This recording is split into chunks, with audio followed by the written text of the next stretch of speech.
Tiene la palabra nuestro querido Fernando Ceballos, doctorando de la Universidad CEU San Pablo, que está realizando su tesis sobre el Real Astillero de Guarnizo. Es presidente de la Asociación para la Reconstrucción del San Juan Nepomuceno y ya tiene numerosos trabajos publicados sobre el tema. En el día de hoy les voy a presentar lo que es el núcleo mollar de mi tesis, si me permite la expresión, que no es otra cosa que una presentación general de cómo era el San Juan Nepomuceno, cómo fue construido y cómo lo pretendemos reconstruir. La idea fundamental de esta presentación no es tanto hacer ni un recorrido historiográfico ni un recorrido de ingeniería, sino poner en valor cómo la información de los archivos, esos viejos papeles, ¿no? Una expresión que me encanta, recogen información, recogen historias, recogen pinceladas de un pasado que no sé si será mejor o peor, pero que es un pasado y que hay que tener en cuenta. Entonces, en ese sentido, el San Juan Nepomuceno es un pequeño gran activo cultural que se ha mantenido en la memoria de todos los españoles y de buena parte de los británicos desde hace aproximadamente más de 200 años.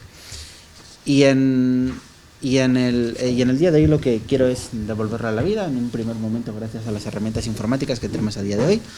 pero en un futuro en una construcción en madera, en un elemento de 2.200 toneladas de madera y hierro, pero que sea visitable por cualquiera que así lo decida, ¿no? Entonces, empezando un poco, antes de empezar propiamente con la construcción naval, quiero comentar algunas pequeñas historias, utilizando, si me permiten, una expresión muy periodística, historias, sobre este buque, porque quiero contextualizarlo muy ligeramente. Saben todos ustedes que, ya lo ha comentado magistralmente mi compañero Jorge Prada, el siglo XVIII es un siglo de profundos cambios para la Armada y en la construcción naval y en la técnica, sin ir más lejos, porque es el momento en que se desarrolla la ingeniería naval. La ingeniería naval se desarrolla a partir de dos elementos.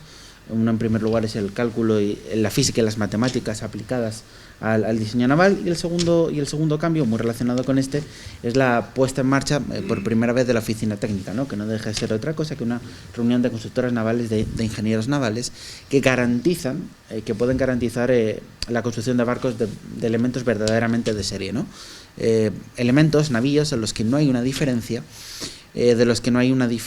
entre unos y otros, ¿no? Entonces, en este sentido, el San Juan Nepomuceno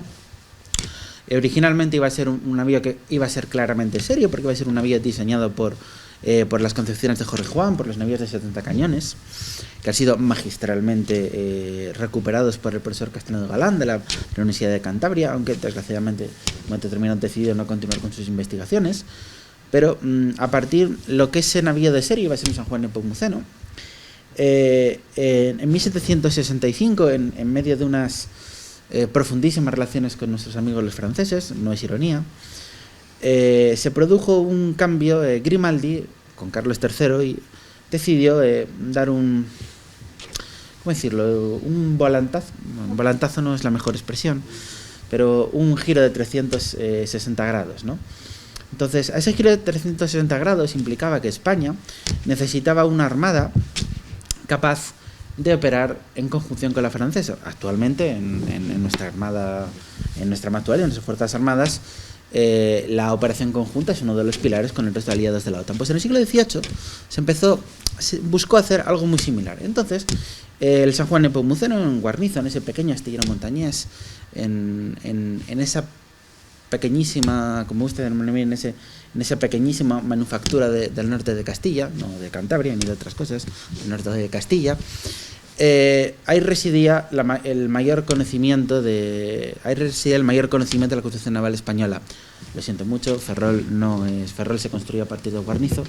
a partir de la transferencia del personal, ¿no? Entonces, en ese sentido, en Guarnizo llegará Francisco Gautier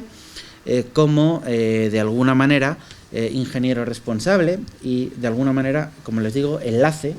entre la Marina Real Francesa y la Real Marina Española para adaptar el diseño de los barcos y para poder hacer la operación conjunta. En el siglo XVIII, si un navío no se pensaba para la operación conjunta, mejor dicho, si en una flota hispano-francesa los navíos no eran similares, eso dificultaba muchísimo la operación, ya que en los navíos, en los veleros, siempre hay grandes diferencias de rendimiento, ¿no? Entonces, en ese sentido, el San Juan Nepomuceno se desarrolla pensando en esa operación, ¿no? Entonces, pero estas primeras historias, estos primeros datos que les he querido comentar, son unos datos muy similares son unos datos muy simples que no nos dicen nada del barco realmente. El problema que tenemos con el San Juan Nepomuceno o con otros navíos del siglo XVIII es la pérdida y sobre todo la mezcla de la documentación entre diferentes entidades archivísticas, entre Simancas, entre los archivos del Ministerio de Defensa, entre el Archivo Histórico Nacional. Entonces nos vemos obligados a tener siempre que realizar un esfuerzo de comparación documental muy importante y de búsqueda documental en diferentes fuentes para poder entender cómo era el navío que se decide estudiar, ¿no? Entonces, en el caso del San Juan Nepomuceno y sus compañeros de serie, nos encontramos con que el plan original, trazado por Gautier en Guarnizo en abril de 1765, se encuentra en el Archivo Histórico de la Armada, recientemente inaugurado. Nos encontramos que el reglamento de construcción de Gautier, que en principio se desarrolló posteriormente a la construcción de estos navíos, se conserva en Simancas, está digitalizado para que todos ustedes lo puedan consultar en la página en el CCBAE del Ministerio de Cultura. Y finalmente el peritaje del San Juan Nepomuceno, en el que nos explica desde una perspectiva económica el consumo de madera en las diferentes piezas del buque. Se encuentra en Bilbao. ¿Por qué se encuentra en Bilbao? Porque el San Juan Nepomuceno es un barco que se construye en un astillero de la Armada, pero por asiento, a través de Manuel de Zubería. Manuel de Zubería era un perito y constructor naval vasco, bilbaíno, que acabará teniendo unos problemas muy serios, unos problemas judiciales muy serios con la Real Hacienda, porque el cambio del diseño de Jorge Juan al diseño de Gautier, digamos que le causará un perjuicio económico muy importante, y ese perjuicio económico muy importante se salvó en una playa de procesos judiciales, tanto con los prestamistas de Zubería como con la propia Real Hacienda. Entonces, en ese sentido,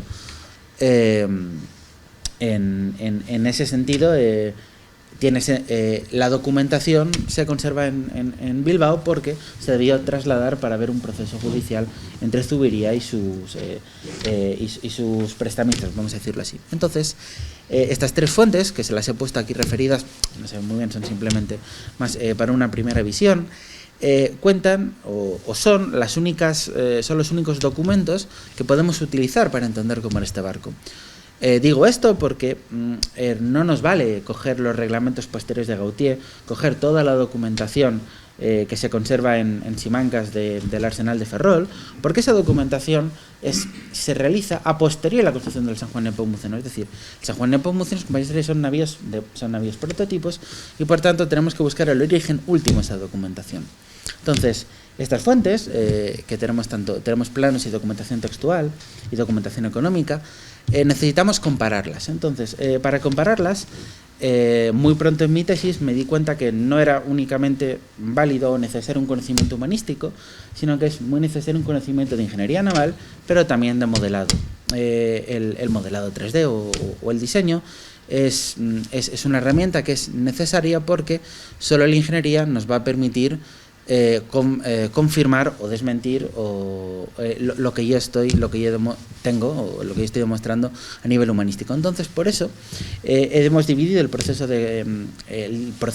comparación, está dividido en tres fases. Una primera fase humanística, que aparte de la búsqueda de documentación y el análisis, incluye el aspecto vital, que es la traducción, por decirlo de alguna manera, la conversión, la equivalencia de las medidas de la época, los pies españoles, los pies franceses, las pulgadas, los codos cúbicos, los codos de Ribera, al lenguaje métrico decimal, ya que nuestros sistemas de diseño de ingeniería naval actualmente y de modelado solo entienden el sistema métrico decimal. Por tanto, es muy importante que las medidas se introduzcan en el sistema métrico decimal. Con esa primera parte, ahora volveré a ella, se ha realizado simultáneamente, hemos realizado en la primera fase de ingeniería, la ingeniería básica, que es un levantado de formas. Ese levantado de formas, que lo realizó el profesor Pérez Fernández. Hemos partido del plan original, que les he puesto antes, del Archivo Histórico de la Armada, y lo hemos y lo hemos levantado en esa forma tridimensional. La imagen de abajo son las formas de carena, la obra viva del barco, y la parte superior sería una vista completa del navío. Ese levantado de formas es la base que nos ha permitido continuar con la tercera fase, que es el modelado de piezas. Después de estas dos fases, el modelado de piezas, vamos a incluir todas las medidas de las piezas y las formas, y las vamos a introducir en estos planos de formas para generar cómo es exactamente cada pieza del buque.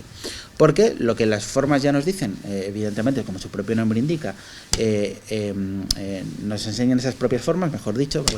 válgame la expresión, y al tener las medidas podremos, si queremos, buscar las piezas o simplemente explicar y analizar cómo eran esas piezas y qué cambios tenían frente a otros elementos, ¿no? Entonces, continuando con todo esto, aquí les quiero comentar que el proceso humanístico, el proceso de equivalencia, ha sido un proceso muy complejo, o mejor dicho, está siendo un proceso muy complejo, porque nos encontramos con dos problemas. En primer lugar, que en unas fuentes nos refiere una información y en otras fuentes nos refiere otra. Esa información, el problema se traduce básicamente en que, como pueden ver ustedes ahí, si tomamos la eslora como ejemplo, el plano de Gautier consideraba que su navío debía tener unos 167 pies franceses, luego les trasladaré, luego les diré cuál es la equivalencia en metros, y el plano y el informe de pruebas de mar del navío refiere una eslora de 172,5 pies españoles. Cuando en ese caso nos referimos a eslora, nos referimos a lo que es el cuerpo del buque, digámoslo así, que ya más lanzamientos, pero sin contar el bowpress, en este caso concreto. Entonces, esta es la primera polémica. La segunda polémica que tenemos es que el reglamento de Gautier nos da la dimensión y la forma de las piezas que conforman cada uno de sus navíos de 74 cañones, entre ellos el San Juan de Nepomuceno.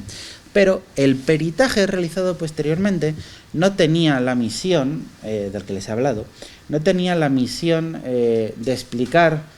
al resto de consultores navales o a la Armada propiamente dicha cómo era el navío. Tenían la intención de establecer cuánto había sido el consumo de madera bajo el sistema de Jorge Juan y bajo el sistema de Gautier, y para, en ese caso, indemnizar o no a la Santista Tubería. Por tanto, nos da medidas de gruesos, de anchos y de gruesos, pero no nos da todas las medidas de longitud de cada pieza. Entonces, el problema que tenemos con eso es que no podemos hacer una comparación e identificar si la longitud, el ancho y el grueso se comparten con cada pieza de Gautier. Entonces ese pequeño detalle hace que algunas piezas solo las podamos sacar a través de la forma original de Gautier y solo con el ancho y el grueso de manera segura, y tengamos que estimar aproximadamente la longitud. Entonces, esta equivalencia al sistema métrico decimal, aquí es donde viene la segunda parte, o el segundo problema que tenemos, es que, como están viendo ustedes ahí, por ejemplo, los 167 pies franceses equivalen a 53,98 metros de eslora, pero los 186,6 pies de eslora españoles, que antes les he dicho la medida de la quilla y no la de la eslora, equivalen a 53,61 metros. Ahí luego también tienen ustedes otros ejemplos si quieren echarles un vistazo. Entonces, en ese caso aquí, esto tiene dos posibles explicaciones. La primera explicación son directamente inexactitudes en la equivalencia de las medidas. Estas equivalencias no las he calculado yo, se calcularon en el seno del Museo Naval en 2004, luego fueron publicadas en un libro que es Modelos de Arsenal del Museo Naval, dirigido por González Ayer, por el comandante González Ayer. Entonces, evidentemente son las únicas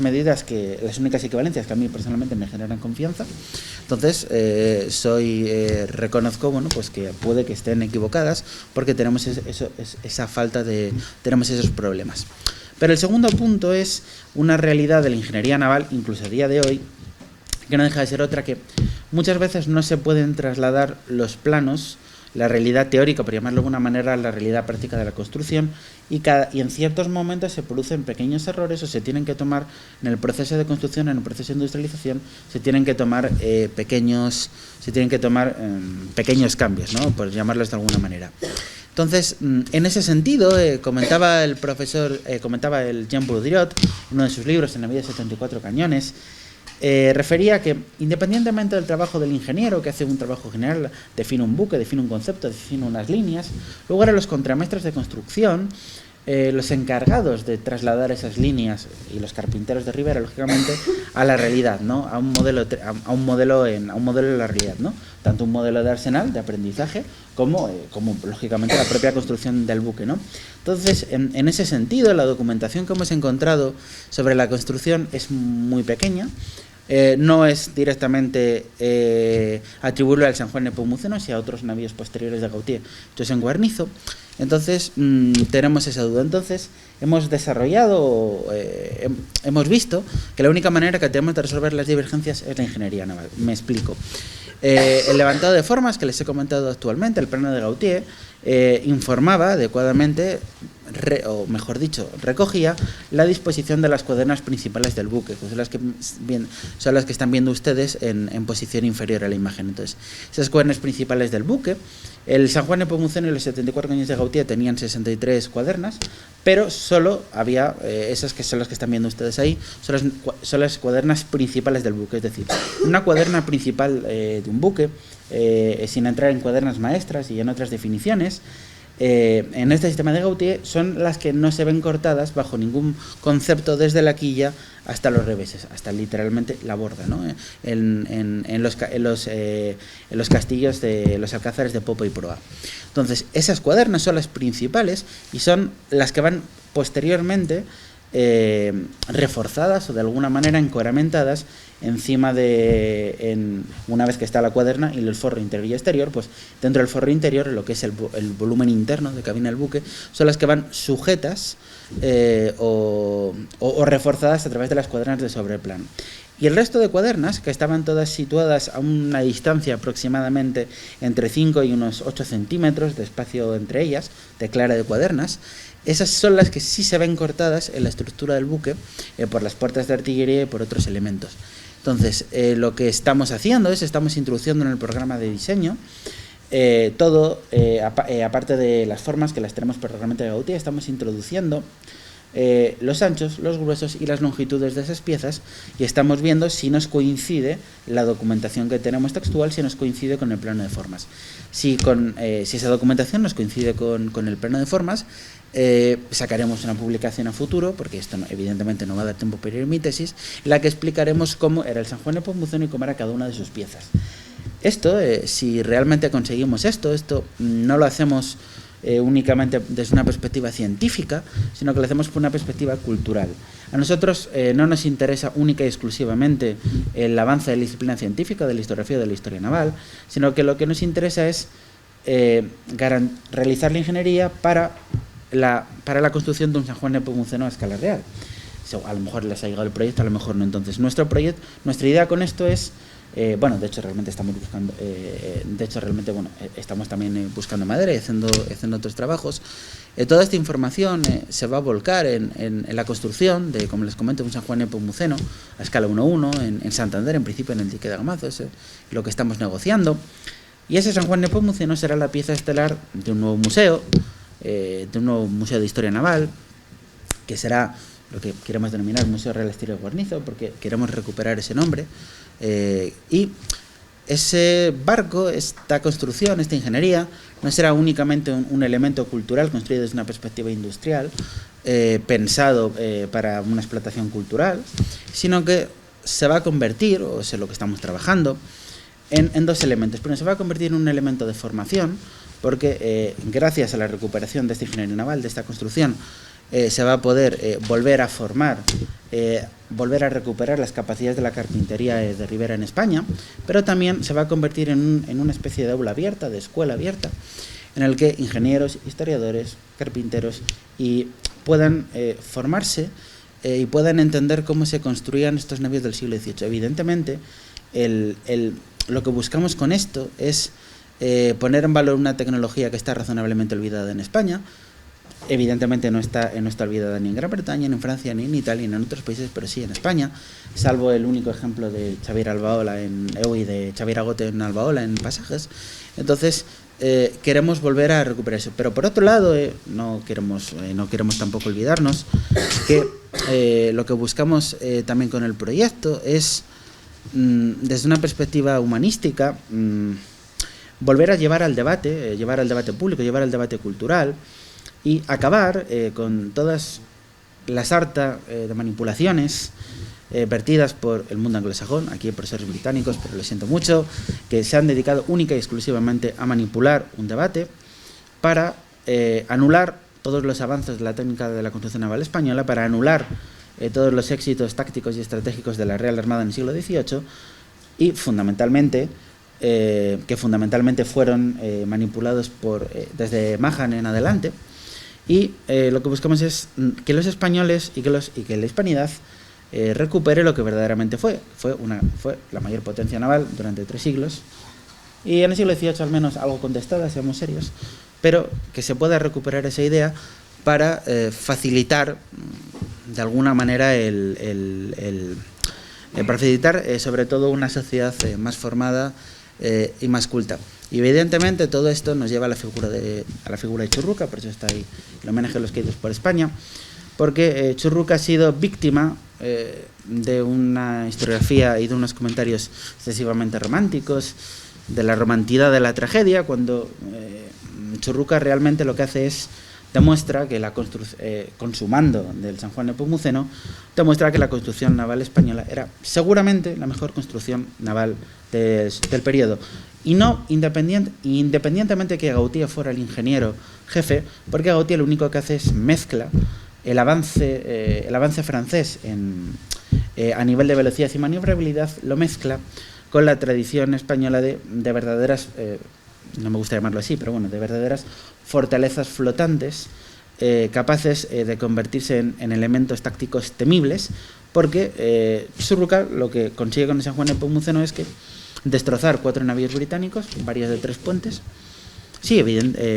algunos no se hunden, pero sí se quedan literalmente para desguace, no volverán a salir de Gibraltar, y sin embargo su navío no se puede hundir. Y aquí es donde viene el tema, es que el San Juan Nepomuceno está durante 30 años, hasta 1818 si no me confundo, durante casi 15 años, está literalmente sin ningún tipo de mantenimiento, se encuentra a flote en Gibraltar, y tras haber recibido, no sé si es una cantidad de varias decenas de balazos a flor de agua, prácticamente la línea de flotación, y de estar literalmente destrozado. Entonces, con nuestro elemento, con este proyecto, ya termino, es precisamente lo que queremos es demostrar, eso es llevar al debate público, anular esas manipulaciones y trabajar una visión más objetiva y más verdadera, lógicamente pues a través de un museo, que al final es el elemento cultural que más impacto tiene en la sociedad, ¿no? Al final del día, los seminarios, los libros, pues tienen siempre pues menos impacto que los museos, y eso ha sido todo. Gracias.